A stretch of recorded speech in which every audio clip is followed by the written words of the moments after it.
Just 10 cents a day helps fund local programs like Scenic Stops, Northwest Ohio Journal, and BGSU Brain Game. Watch, connect, explore.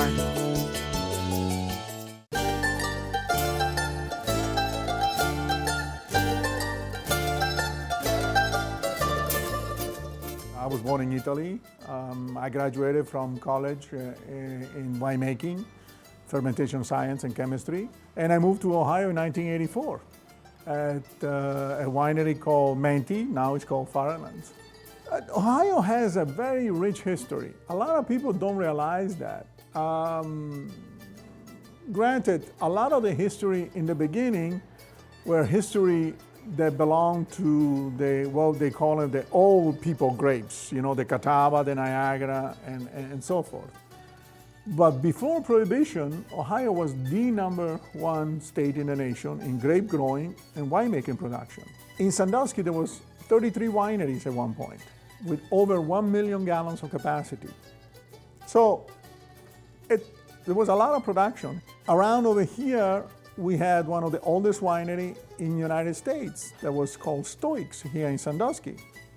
Right now, Myers Wine Cellar in Cincinnati is one of the oldest winery in the country, established in 1865.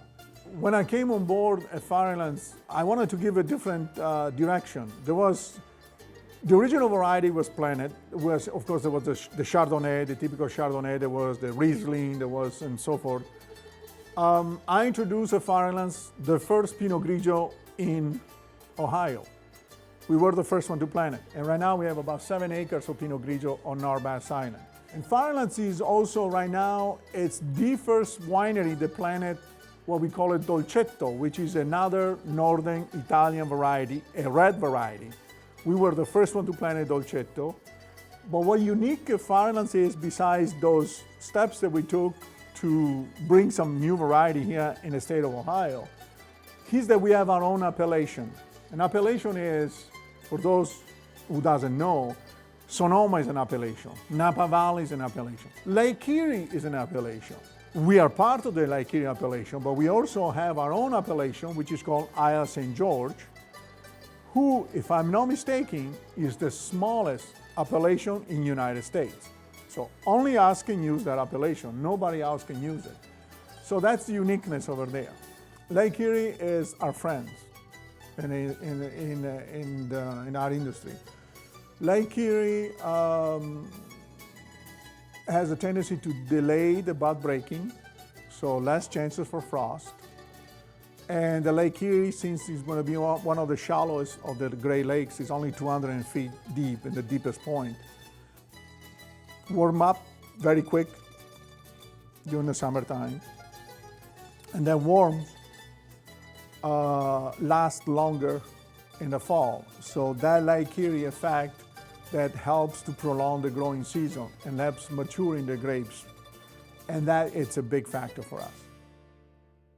Everybody, and I mean everybody, can make wine in California, and here is very challenging. Making wine in Ohio is not an easy task, by all means.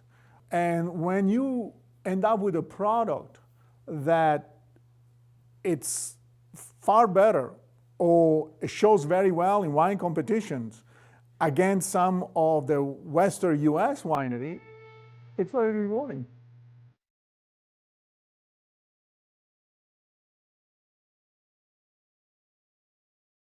Growing grapes and making wine is almost like having a child. Every single wine has a different personality. It's like a kid. The grapes go through a pruning, of course, spraying, and harvesting. The time comes when you crush your grapes, and all of a sudden you have this beautiful young product that it's very delicate and need to be protected. So you put these wines into a vat after it goes through the fermentation, and you keep it nice and tight, nice and watched over, and the aging process begins. The wine has a change there. When the first warm weather comes in, the wine has a transformation sometimes. And you tie up this wine for 2 years, sometimes 3 years, in order for the wine to get mature. After that, the wine can be processed, which means they can be filtered and eventually put them in the bottle. The graduation time for the wine is when you put the wine in the bottle.